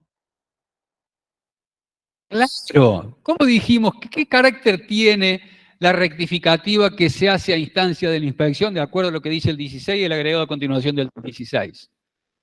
y el agregado a continuación de 36. Es una rectificativa, está sujeta a verificación, entonces el fisco puede venir después y reclamarme más. Si yo le presto conformidad a una vista, es declaración jurada para mí, pero es determinación de oficio para el fisco. Y el fisco no lo puede modificar, salvo algunos supuestos que ya lo vamos a ver que están en el 19. Entonces, le da más fijeza a esto. Y si cuando viene la inspección, los inspectores le dicen al aróvere, che, son 150 lucas, y el aróvere sale y dice, está saliendo barato, porque en realidad por este mes son 400, pero si yo le conformo al inspector ahora, y después encuentra los 250 que faltan, me los puede reclamar. En cambio, si yo le di todos los datos al inspector, no cometió ningún error que yo le hice cometer, si no, se equivocó. Y en determinación de oficio me dijeron 150, yo sigo sabiendo que son 400, listo, yo se la conformo acá y lo mato. Liquida la cuestión, determinación de oficio que no puede ser, está firme, no puede ser modificada salvo que se den ciertos presupuestos. ¿Tá? Entonces, esto no se modifica. Por eso haría eso el contribuyente, por eso prestaría conformidad acá y no la habría prestado en la inspección, que es más barato en cuanto a la multa. La multa es menor, tiene una reducción mayor si se le presta conformidad al ajuste que propone el inspector. Cuando yo presto conformidad a una vista, la multa tiene una reducción menor. Es decir, a medida que me sale más cara la sanción, yo tengo más certeza. Entonces, si hacemos un cuadro, vamos a ver que es inversamente proporcional el costo con la certeza. Más costo, más costo, más certeza. ¿Tá? Es inversamente proporcional el ahorro de la multa con la certeza. Ya lo vamos a ver cuando vean sanciones, que lo van a ver con el profesor Guzmán. ¿Se entiende por qué daría conformidad acá y no a la inspección? Entonces, ténganlo claro, pregunta de parcial, de final, la conformidad que se presta a los inspectores, ¿es determinación de oficio? No. ¿La conformidad que se presta a la vista es determinación de oficio? Sí, es determinación de oficio.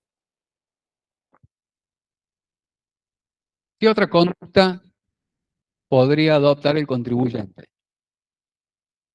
Presentar descargo. Es decir, defenderse. Decir por qué este procedimiento que inició el fisco, diciendo que mi declaración jurada es incorrecta, con los fundamentos y los argumentos que expone, ¿por qué no tiene razón? No tiene razón por esto, por esto, por esto, por esto, por esto. Y todo lo que yo digo, que no es de público y notorio conocimiento, lo tengo que... ¿Qué tengo que hacer con lo que digo? ¿Sí? Con lo que yo digo, con lo que dice el contribuyente en el descargo, que no es de público y notorio conocimiento, ¿qué tiene que hacer? ¿Cómo? Demostrarlo, probarlo. ¿Cómo lo pruebo? ¿Cómo lo pruebo? Con elementos de prueba. Si yo tengo el elemento de prueba, lo acompaño. Si no lo tengo, ofrezco que se produzca esa prueba. Esa es la diferencia entre aportar y ofrecer prueba. Si dice, mire, vamos a un ejemplo. Y ahí vamos a ver cuáles son los medios probatorios. El elemento de prueba es aquello que acredita la realidad de lo que yo digo. El medio de prueba es el procedimiento que yo tengo que seguir para conseguir el elemento de prueba. Entonces, pericial contable.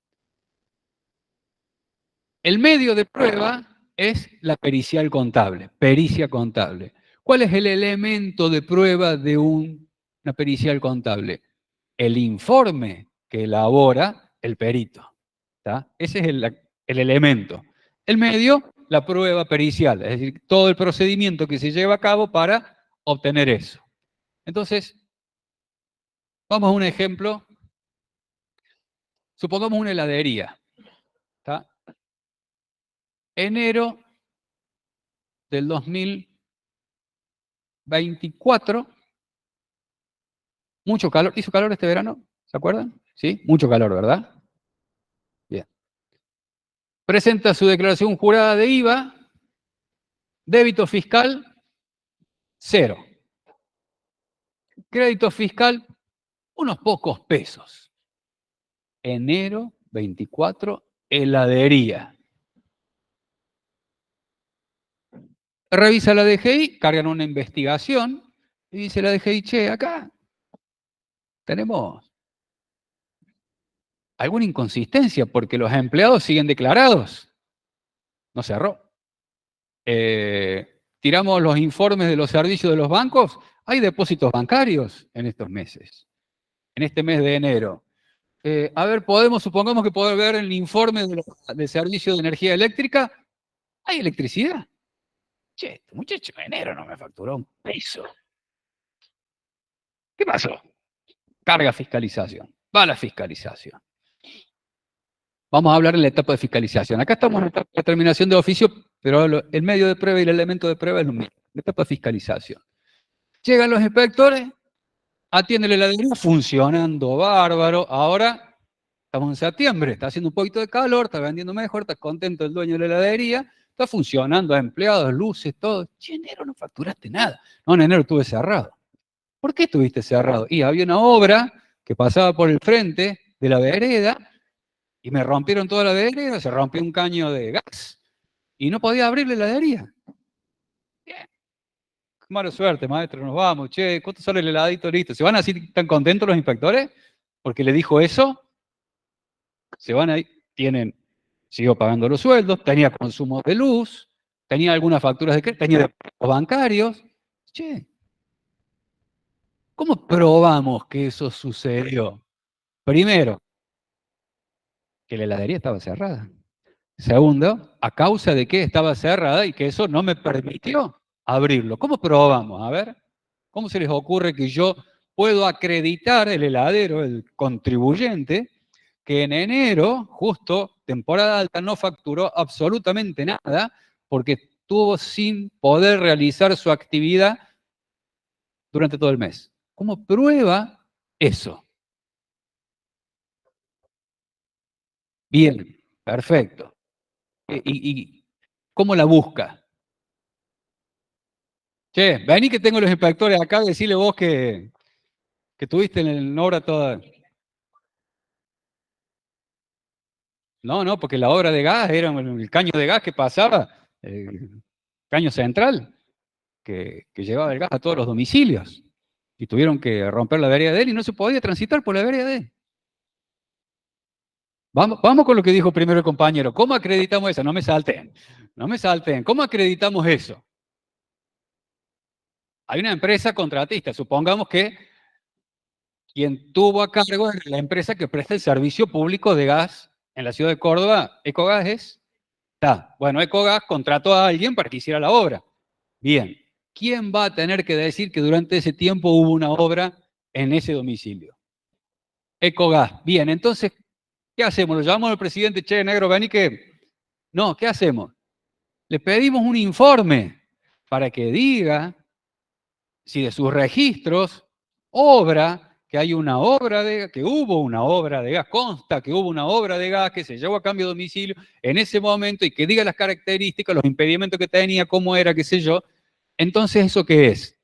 Hay un dato y probablemente un documento que tenga él, que haya un informe, que se rompió el caño de gas, que era necesario repararlo, que se contrató a esta empresa, hay todo un expediente que se formó adentro. Eso es un documento. Entonces, ¿esa prueba qué prueba sería? Prueba documental. ¿Sí? ¿Y cuál sería el medio de prueba? La prueba documental. ¿Cuál sería el elemento de prueba? El documento, no, el documento. ¿Está? El informe es un pedido para que justamente informe, manifieste, que de sus registros surgen ciertos datos. ¿Está? Entonces le tendríamos que pedir que diga que si sus registros surgen ciertos datos de que realizó tal obra en tal lugar con ciertas características, pero no que acompañe el expediente, Si yo pido una documental, que traiga el expediente. Si pido un informe, puedo pedir las dos. Que acompañe el documento y que informe también. ¿Está? Bien.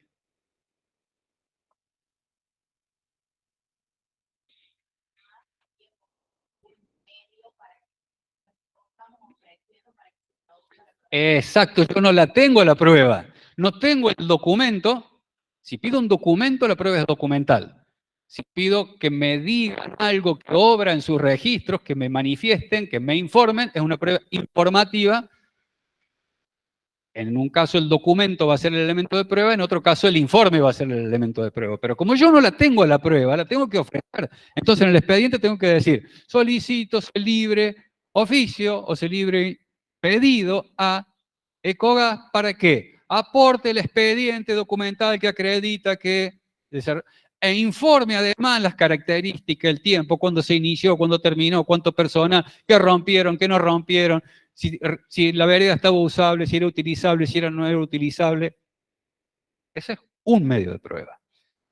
Para buscar esos elementos de prueba. Yo estoy acreditando eso. Después, ¿alguien más dijo acá? ¿Qué más? Testigo, perfecto. ¿Quién puede ofrecer como testigo? Exacto, el vecino, el que vivía al lado, que si no, no pudo abrir en todo el mes. ¿Vamos a ofrecer un solo testigo? Y mejor más testigos. El vecino de un lado, si no estoy peleado, el de un lado y el del otro lado. Y el del frente. Comercio amigo. Supongamos que estoy en una zona comercial, comercio amigo que diga, sí, Juancito no pudo abrir todo el mes la heladería, un garrón. ¿Está? ¿Cuál sería el medio de prueba? Prueba testimonial. ¿Cuál sería el elemento de prueba? El testimonio. Para que él vaya a la DGI y diga, en base a las preguntas que se formulen, responde diciendo que va a decir la verdad. ¿Está? ¿Qué más? El fisco dijo, che, pero vos tenés depósito bancario este mes. Pero ¿qué pasa? Esos depósitos bancarios en realidad eran los depósitos que me hacía tarjeta de crédito de ventas anteriores. ¿Está? No eran ventas de ese mes. La tarjeta de crédito me deposita del mes anterior, tenía además algunos créditos a cobrar por el lado que le había vendido a un comercio gastronómico que me paga con cheque a 30 días. Bien, ¿cómo acredito que esos depósitos no corresponden con ventas de ese mes, sino que corresponden con ventas de otro mes? ¿Cómo lo acredito? ¿Cómo? Sí, pero tengo un montón de depósitos, ¿viste? Tarjeta de crédito, che, compro un helado, 2.000 pesos, 3.000 pesos, 4.000 pesos, lo pagué con Mercado Pago, con la tarjeta de crédito, y me depositaron 2, 3, 5, 10, me hacen un resumen, me depositó Mercado Pago, me depositó Visa, me depositó Ualá, me depositó Modo, me depositó un montón de depósitos, todos los comprobantes de pago. Bien, bien. Perfecto. ¿Y esa plataforma dice de cuándo es la venta? Bien, perfecto. ¿Y cómo acredito que yo esa venta la tengo declarada? Problema por ahí, ¿no?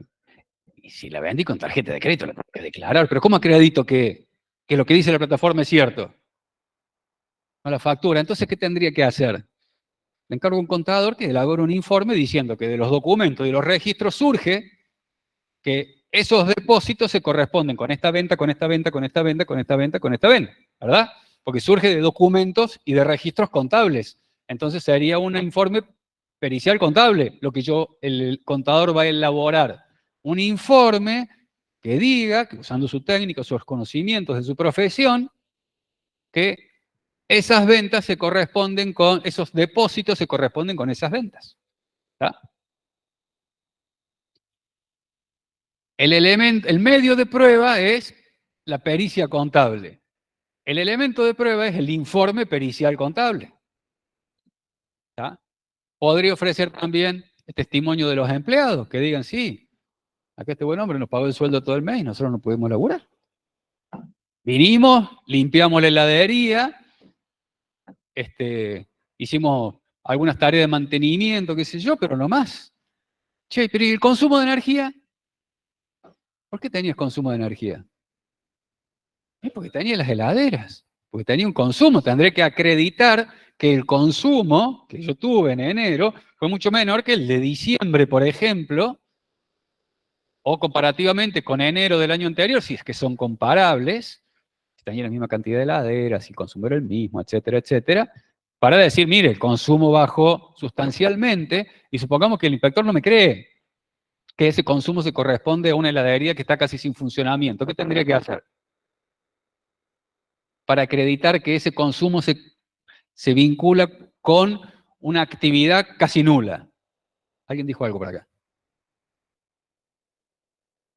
Pero le tendré que pedir a otras heladerías que me digan cuál es el informe, cuál es el que han tenido, tendré que acreditar que tienen las mismas heladeras que yo, que tienen el mismo consumo. A lo mejor yo tengo una heladera que gasta más vieja, o que gasta menos, más nueva, o tiene más heladeras, yo tengo menos, o ellos laburan más horas, menos. Ahí tenemos varias variables. ¿Qué tendría que hacer? Claro, que le pida a un electricista matriculado que me diga si ese consumo es acorde al funcionamiento que yo digo que tiene la panadería. Sí, venían los empleados de la mañana, limpiaban, estuvieron acomodando, hicieron una reorganización de la distribución, estuvieron pintando las sillas, no sé. Hicieron algo con un funcionamiento mínimo en heladeras que casi no estaban cargadas porque no compré mercadería. ¿Qué le puedo pedir al contador también? Que me diga cuáles son las compras de ese mes en el informe contable. Yo no compré nada. ¿Por qué no compré? Porque no vendí. Es mercadería perecedera. Sí.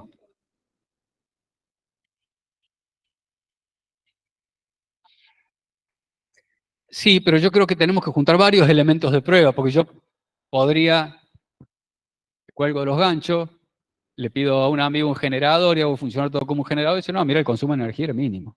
Tengo que juntar los elementos de prueba.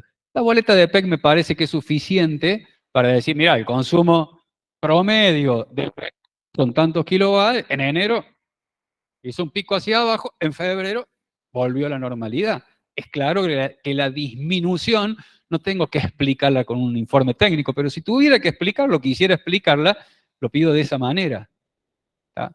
Entonces, vieron que no es tan sencillo que me crean que lo que yo digo es verdad. Yo tengo que probarlo, tengo que acreditarlo, porque si no lo hago, ¿qué va a pasar? ¿Me van a dar la razón o no? No. La razón se la van a dar si ustedes pueden probar que tienen razón. ¿Y cómo se prueba? Con elementos externos a su manifestación, a su única manifestación. Tiene que algún tercero acreditar que lo que yo digo es cierto.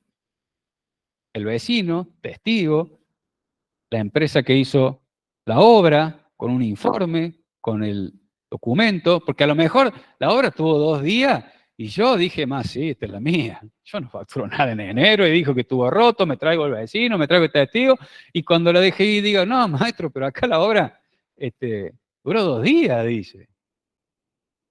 ¿Cómo acredito yo que duró 30 días? ¿Sí? Si no lo dejé ir, sin nada. Mirá, las compras no te dan, vos compraste, seguiste comprando parejito, el consumo de energía es parejito. Y vos me decís que tuviste cerrado 30 días, esto no me cierra. Puedo que tenga otros elementos de prueba que acrediten que esas compras y ese consumo de energía no fueron para la actividad, sino por otra razón. Pero tenemos que acreditar, tenemos que probar lo que decimos a través del ofrecimiento. Si la prueba no la tengo, si la tengo, la acompaño. Si no la tengo, ofrezco producirla a la prueba. ¿Ah? Yo tengo, porque fui recolectando todos los datos, porque sabía que la DGI me podía venir a hacer la objeción, entonces lo hice vine con un escribano y dejar constatación de que todos los días vino y dijo, acá no se puede entrar, sacó fotos, lo puso en el acta del escribano y tengo el documento armado, todo armado, no fabricado, no falso, ¿sí? Pero tengo todo el elemento de prueba. Y que en la mitad el escribano iba a labrar diciendo que el lugar estaba inutilizable, que no se podía acceder, acompañando la foto, che, ya que está, trae el testigo, mételo en el acta, y que declaró el señor tal, que es vecino, que vive en tal, que acreditó, ¿sí? Esto. Y le pido a la empresa, decir, che, tráeme dame el documento, el expediente cuando termines la obra. Pasó en un caso de una aceitera, mire. Una aceitera, una vez, tuvo una pérdida en sus tanques, estaba en un barrio, La Aceitera, un barrio de Alberdi, hace muchos años, tenía una pérdida en su tanque que se perdió el fin de semana y empezó a ir por la calle. Entonces un vecino le avisó, che, aceite en la calle, esto es peligrosísimo. Bueno, los dueños hicieron el protocolo, hay un protocolo para limpiar el aceite con medidas de seguridad, con empresas que se especializan en ese tema, y el dueño tuvo el cuidado de dejar constancia con un escribano que eso había sucedido y que se habían perdido tantos litros, dijo él, y el escribano lo puso en el acta y después lo pudo acreditar por otros medios. Pero ella tenía la prueba. ¿Por qué? Porque dejó constancia de eso. ¿Cómo haces para...? Ustedes acuérdense siempre que lo que van a probar, y es muy importante lo que vos preguntaste, lo que van a probar es un hecho histórico que ocurrió hace mucho tiempo. Entonces, por ahí conseguir la prueba no va a ser fácil. Supongamos que la heladería, después de ese enero, en febrero le fue más o menos, en marzo, qué sé yo, dijo, che, hay otro lugar mucho mejor en el otro barrio, en otra ciudad. ¿Tá? Y después tengo el problema, viene a los 4 años, viene la DGI y me dice, che, en enero no facturaste nada. ¿Y yo cómo hago para conseguir? Estoy en otra ciudad, me mudé, cerré la heladería, ahora me dedico a la carnicería. ¿Cómo hago para producir el informe de Ecogas, el testigo que a lo mejor se mudó, se murió, se peleó conmigo?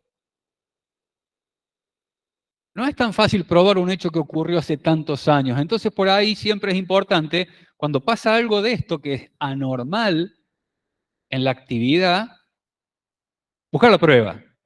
Porque alguien le dijo al aceitero le dijo, deja constancia que pasó, que vino la empresa de limpieza, que perdieron, llamó a un escribano que deje constancia que había derramado, llamó a un vecino que en el acta del escribano digo, toda la prueba, che, vino la DGI, sí, te faltando un montón de litros acá. Tenés una diferencia de existencia, me las vendiste todas en negro. Dice, no, mira, acá tengo la prueba. La factura de la empresa de limpieza, la declaración de los testigos, el acta de escribano, foto del acta de escribano, prueba. Ya la tengo a la prueba. No tengo que salir a producirla, no tengo que pedirle a la empresa de limpieza que me informe si hizo ese trabajo, un testigo al vecino. Ya la tengo, ya la produje. Entonces, si la tengo, la acompaño. En ese caso que yo la tengo, el acta de escribano, qué sé yo, ¿qué tipo de prueba es? Es una prueba documental. Tengo un documento. Escribano da fe pública, por eso son los escribanos, porque dan fe pública. Claro, tengo un documento en el que el escribano dice que presenció eso. Que en la calle, al frente del domicilio, había aceite y que ese aceite, siguiendo el rastro, provenía de ese tanque que le sacó la foto, etcétera, etcétera, etcétera, que vino el vecino, que vino la empresa de limpieza, que vino la policía, cerró la calle, porque los autos que circulaban por ahí era peligroso. Entonces, yo tengo la prueba, lo acompaño. No la tengo, ofrezco producirla. ¿Se entendió la diferencia? ¿Y por qué podría tener la prueba? ¿Y por qué es importante que en algunos de estos casos extraordinarios se produzca prueba? Che, yo tenía el campo sembrado, tierra, no me dejó nada. ¿Está? Cosecha, nada. Pero yo informé, hay un régimen de información de los granos, yo informé la siembra. Y cuando voy a informar la cosecha, 0. ¿Cómo prueba que en el campo mío cayó en el lado? Porque la piedra no cayó en toda la zona. A lo mejor cayó en el campo mío, en el del lado no. Che, pero de acuerdo, el registro que tengo en el campo del lado, la DGI tiene el registro de todos los campos informados. En el campo del lado, 50 quintales de soja, negro, y vos nada. ¿Cómo pruebo que me lo destruyó la piedra? Tengo que probarlo inmediatamente, salir a probarlo. Llamo a un ingeniero, si tengo seguro, va a venir la compañía aseguradora, un escribano, foto que el escribano... No, che, yo le saco foto con el celular, la guardo en el celular. ¿Cómo acredito que esa foto es de ese lugar? Que si que no está photoshopeada, que era de ese momento, que era de mi campo y no era de otro. ¿Cómo acredito? Escribano, viene, saca la foto, le incorpora al acta, protocolo, el escribano da fe que frente a él sucede. No dio fe que veía la piedra como caía. Yo puedo hacer un videíto, puedo buscar informes periodísticos que diga cayó piedra en informe del INTA. Tengo que hacer la prueba cuando tengo una situación extraordinaria. Si no, de acá a 5 años no me voy a acordar, no voy a tener los elementos, no lo voy a conseguir. Entonces es importante que durante la inspección yo busque todos los, si los tengo antes, mejor, y si no, durante la inspección, que busque todos los elementos de prueba, sí.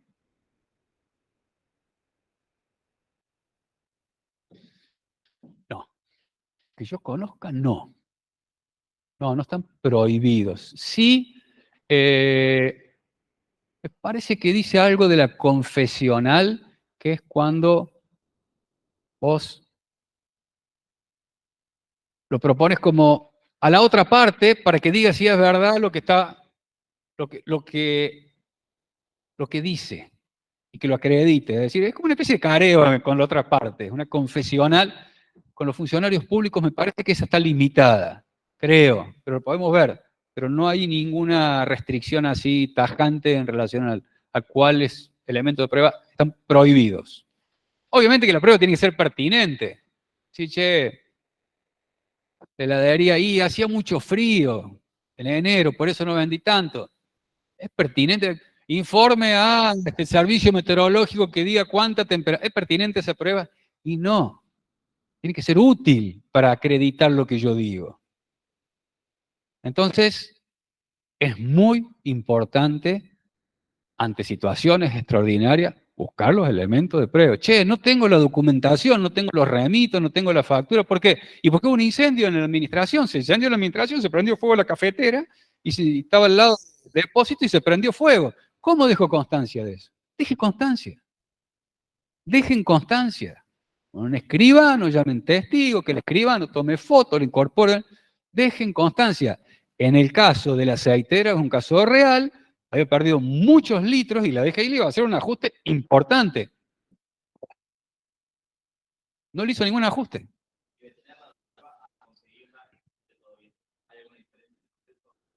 No. No, tiempo. Tiempo.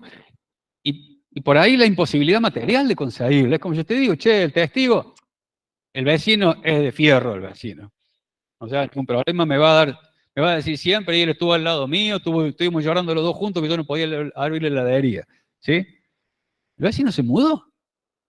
¿A dónde? Hong Kong se fue a vivir el vecino. Tráelo de allá a hacer un testimonio. ¿Sí? Se peleó conmigo el vecino. Se murió el vecino. Es de fierro y se murió, un día se murió. Y no lo tengo más el testigo.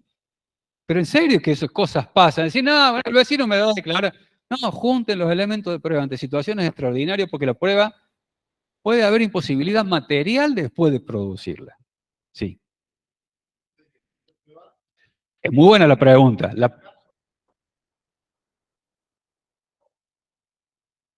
Es muy buena la pregunta. Yo ofrezco la prueba. ¿Está? Y la DGI me puede decir, no, señor, este elemento de servicio meteorológico no es pertinente. ¿Está? Entonces me la puede denegar, la que no sea pertinente o útil. ¿Está? Esa denegatoria tiene que estar fundada. Hay pocos fallos de tribunal fiscal que declararon nula una determinación de oficio dictada después de haberle denegado arbitrariamente prueba ofrecida por el contribuyente. ¿Por qué hay pocos fallos de esto? Debiera ser la regla. Si a mí me la deniegan arbitrariamente la prueba, me están lesionando tutela administrativa efectiva, derecho de defensa, etcétera, etcétera, etcétera. Derecho a ser oído, producir, ¿se acuerdan? Derecho a ser oído, producir, ofrecer prueba, que la resolución haga expresa consideración de las defensas y los elementos de prueba que fueron ofrecidos. Pero normalmente el tribunal fiscal dice, pero usted le ofreció la prueba, no se le hicieron lugar, la puede ofrecer acá en sede del tribunal. Con lo cual no le han lesionado ninguna defensa. Entonces, por la teoría que se denomina de la subsanación, es decir, ese defecto se subsana en sede del tribunal fiscal, no se puede declarar la nulidad. Pero si yo digo, mire, pero yo ofrecí un testigo y el testigo se me murió. Entonces sí es nula la resolución y era esencial el testigo, supongamos. ¿Está? Supongamos. Por eso es importante colectar la prueba, porque si la DGI si yo la tengo, ¿qué hago? La presento en el expediente. Está presentada, está dentro del expediente. En cambio, si yo no la tengo, la ofrezco y el fisco me la puede denegar. O puedo tener imposibilidad material de conseguirla. Se peleó el vecino y no me sale como testigo. Me peleé con todos los vecinos y no me sale ninguno de testigo. Pues yo era un cascarrabia y no me salía ninguno de testigo y ahora no tengo la prueba. Tengo imposibilidad material de conseguirlo, por eso es importante conseguirlo. Pero sí es cierto que el fisco me puede admitirla, fíjense, o no admitir la prueba. Si me admite la prueba, tengo 30 días prorrogable por un plazo igual a pedido del contribuyente. Eso está en el decreto reglamentario de la 11683 para producir la prueba. No es mucho 30 días. Hablamos de informativa de COGAS, hablamos de testimonial, hablamos de perito contable. Entonces, por eso es importante tenerla. Yo la tengo, la ofrezco, la meto en el expediente y ya está dentro del expediente. En cambio, si yo tengo que producirla, primero tengo que ofrecerla, me la tienen que admitir, la tengo que producir, y es todo un esfuerzo. Y tengo poco tiempo, y me puede salir mal. Sí. Es que yo en el ofrecimiento tengo que decir qué es lo que quiero probar y cuál es la pertinencia y utilidad de la prueba. Decía, ofrezco tal, tal, tal. No, ofrezco tal para probar tal cosa.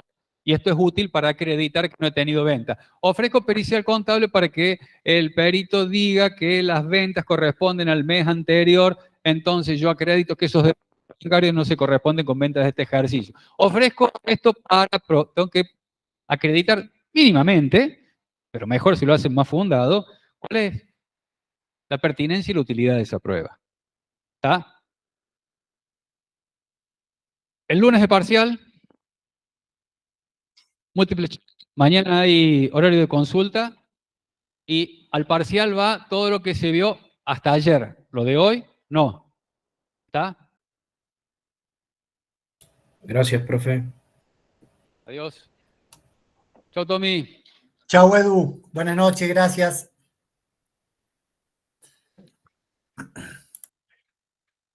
Hola.